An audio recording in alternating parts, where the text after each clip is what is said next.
تو تابعین کا ایک واقعہ لکھا ہے، ایک عیسائی نے ایک بزرگ، وہ بزرگ کیا تھے، وہ جوان تھے اس وقت اور تابعی تھے، صحابہ کرام کا زمانہ پایا تھا، اس کو قید کر لیا، باقی تو کچھ شہید ہو گئے، کچھ تو بھاگے، کچھ کیا ہو گیا، تو بہرحال اس کو پکڑ کے لائے، اندر بند کر لیا اس کو۔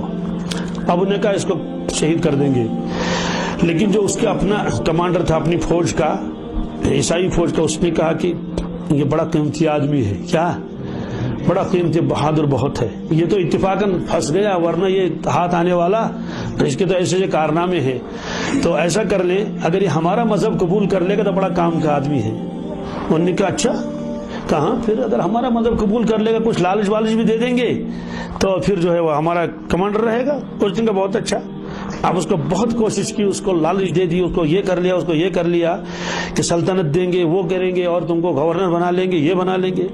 وہ تو توجہ نہیں کرتا اللہ کا بندہ، اب وہ پریشان ہے کیا کریں گے، کسی طرح سے یہ مان جائے۔ ایک مطلب وہ ایسے فکر مند تھے اس کے ساتھ کیا معاملہ کیا جائے، اس لیے کہ کمانڈر کہتے اس کو مارنا نہیں ہے، اس کو رکھنا ہے۔ تو بیٹی اس کی آئی، جوان بیٹی، اس نے کہا ابو آپ اتنے پریشان کیوں ہیں؟ کہا کچھ نہیں، بس ایسے ہی کہا مجھے بھی تو بتاؤ۔ کہا یہ جو جوان کو جس کو ہم نے قید کر کے لایا ہے، ہم یہ چاہتے ہیں کسی طرح سے یہ وہ اسلام چھوڑ دے اور ہمارے مذہب کو قبول کر لے، لیکن یہ مانتا نہیں ہے۔ انہوں نے کہا یہ تو بائیں ہاتھ کا کھیل ہے، کیا تو بہت آسان ہے، کہ آپ مجھے اختیار دے دیں گا، آپ کو اختیار ہے کہ میں اس کی خدمت کر لوں گی تو پھنسا لوں گی۔ انہوں نے کہا بہت اچھا۔ ابھی تک تو وہ غلام وغیرہ جو بھی تھے وہاں وہ خدمت کرتے تھے، اب تو شہزادی خود خدمت کرنے لگی، اب کمرے میں ہے، جوان ہے، اب یہ جاتی ہے، کھانا پیش کرتی ہے، چائے جو بھی پیش کرتے، اور بن سنور کے جاتی ہے دلہن کی طرح کہ اس کو پھنسانا ہے۔ اب دیکھا ایک دن ہو گئے، 2 دن ہو گئے، 3 دن ہو گئے، کھاتے ہیں اس کے ساتھ بات بھی نہیں کرتے، دیکھتے بھی نہیں، 40 دن گزر گئے۔ کتنے 40 دن کے بعد اس نے کہا کہ ایک نظر تو اٹھا کے دیکھ لو، یہ بتا آپ انسان ہیں یا اور کچھ ہے؟ اور کہا کیوں؟ کہا اتنے دنوں سے میں بن سنور کے آ رہی ہوں اور آپ نظر اٹھا کے بھی نہیں دیکھ لیتے ہیں، ترچھی نگاہ سے بتا دیکھ لیا کوئی آ گیا اور کھانا کا معاملہ ختم، تو آخر آپ دیکھتے کیوں نہیں ہیں؟ اور میں خود شہزادی ہوں اور کوئی آپ کو اس طرح کی کوئی وہ رکاوٹ بھی نہیں ہے، انہیں گناہ کے لیے آمادہ کر رہے ہیں، تو آپ اتنے جو ہے وہ بچتے کیوں ہیں؟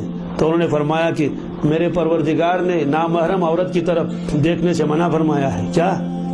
میرے پروردگار نے نامحرم عورت کی طرف دیکھنے سے، اس لیے میں نہیں دیکھ سکتا۔ اب وہ اور حیران ہو گئی، اور اس نے دیکھا کہ ابھی کسی طرح قابو میں نہیں آئے، پھر اسے کہنے کہ آپ کو اپنے اللہ تعالیٰ کے ساتھ اتنا تعلق ہے؟ اس نے کہا ہاں اتنا تعلق ہے، اس کی نافرمانی نہیں کروں چاہے جان چلی جائے۔ وہ سمجھ گئے تھے کہ یہ ان کی کوئی چال ہے۔ اس نے آخر میں اس سے اور بھی باتیں کی دین کے بارے میں، تمہارا دین کیا کہتا ہے اور کیا کیا، حضرت نے تو بتا دیا یہ۔ اور اس نے کہا کہ اگر تمہیں اسلام اتنا پیارا مذہب ہے اور تم کو اسلام اتنا پیارا ہے اپنی جان سے زیادہ، تو میں بھی اسلام قبول کر لوں گی، لیکن بتانا کسی کو نہیں، بتانا۔ اس نے کہا چلو ٹھیک ہے، تو اس کا کلمہ پڑھوایا۔ اب جب کلمہ پڑھ لیا اس نے، اب ظاہر سی بات ہے وہ تو بچانے کی کوشش کرے گا یا مارنے کی؟ اس نے کہا ٹھیک ہے، آپ میں ایسی ترکیبیں کر لوں گی کہ آپ بھی بچ کے نکل جائیں گے، چلے جائیں گے، کسی کو خبر بھی نہیں، اور میں بھی تمہارے ساتھ چل جاؤں گا۔ تم نے کہا بہت اچھا۔ تو اس کے بعد کیا کر لیا اس نے؟ اسلام تو قبول کر لیا تھا، تو اب ظاہر سی بات ہے سب کس کو کیا خبر ہے۔ تو اس طرح سے موقع پا کر پورا پلان بنانے کے بعد سب ایک مرتبہ خواب غفلت میں تھے، وہ جوان کو لے کر اور چلی گئی، اسلام قبول کر لیا۔ تو اس طرح سے اللہ تعالیٰ نے فرمایا الذین آمنوا وکانوا یتقون، یہ ایمان والے اولیاء کرام وہ ہوتے ہیں جو ایمان لاتے ہیں، وہ بھی اعلیٰ درجے کا ہوتا ہے، اور وکانوا یتقون، اور اس کے بعد یہ کیا کرتے ہیں؟ یہ تقوی والی زندگی اختیار کرتے ہیں، ہر چیز میں تقوی، تقوی مانے اللہ کا خوف، کیا بچ کر نکلنا۔ اور حضرت عمر فاروق نے ایک مرتبہ فرمایا تھا حضرت ابی بن کعب سے رضی اللہ تعالیٰ عنہ، فرمایا کہ ابی بن کعب تقوی کسے کہتے ہیں؟ کیا میں سوال پوچھا اس سے کہ دیکھتے ہیں کہ یہ کیا جواب دے گا۔ انہوں نے واپس عرض کیا حضرت کیا آپ کبھی ایسے راستے سے گزرے ہیں کہ راستہ تنگ تھا؟ کیا ادھر سے بھی کانٹے اور جھاڑیاں، ادھر سے بھی جھاڑیاں، آپ نے دیکھا وہ جھاڑیاں، تم باہر تم کنڈ جاتے ہیں تم سانڈ۔ انہوں نے کہا حضرت ہاں میں تو کئی مرتبہ ایسا موقع آیا ہے۔ کہا آپ کیسے نکلتے ہیں؟ کہا میں تو کپڑوں کو سمیٹ کے نکلتا ہوں۔ کیا ایسے؟ اس لیے کہ اگر کپڑے پہلے ہوئے رہیں گے، چادر ادھر رہے گی تو پھنسے گی کس میں؟ کانٹوں میں پھنسے گی۔ ہاں تو ہم تو اس وقت بہت کوشش کرتے ہیں اپنے کپڑوں کو سمیٹ کر چلتے ہیں. کہا حضرت بس یہی تقویٰ ہے, یہی بس یوں سمیٹ کے نکلنا ہے. کیا جی سمیٹ کے نکلنا ہے, کہیں دامن جو ہے وہ خراب نہ ہو جائے اور وہ نہ ہو جائے اور یہ نہ ہو جائے. دوسروں کے حقوق کو دیکھ دیکھ کے اور اللہ تعالیٰ کا خوف دل میں رکھ رکھ کے چلے جانا ہے. اس لیے فرمایا کہ الذین آمنوا وکانوا یتقون, پھر آگے ہے لہم البشریٰ فی الحیات الدنیا وفی الآخرہ لا تبدیل لکلمات اللہ. ان لوگوں کے لیے تو بشریٰ ہے دنیا کی زندگی میں. کس میں؟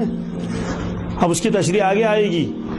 فرشتے جب آتے ہیں ان کی روح قبض کرنے کے لیے, ان سے کہیں کہ ڈرو مت, اللہ تخافوا ولا تحزنوا وابشروا بالجنۃ التي کنتم توعدون. بہرحال یہ ہے اولیاء کرام چاہے وہ کرامتیں دکھائیں یا نہ دکھائیں, کرامت دکھانا کوئی ضروری نہیں ہے, بلکہ اصل کیا ہے, اصل ایمان اور تقوی والی زندگی ہے.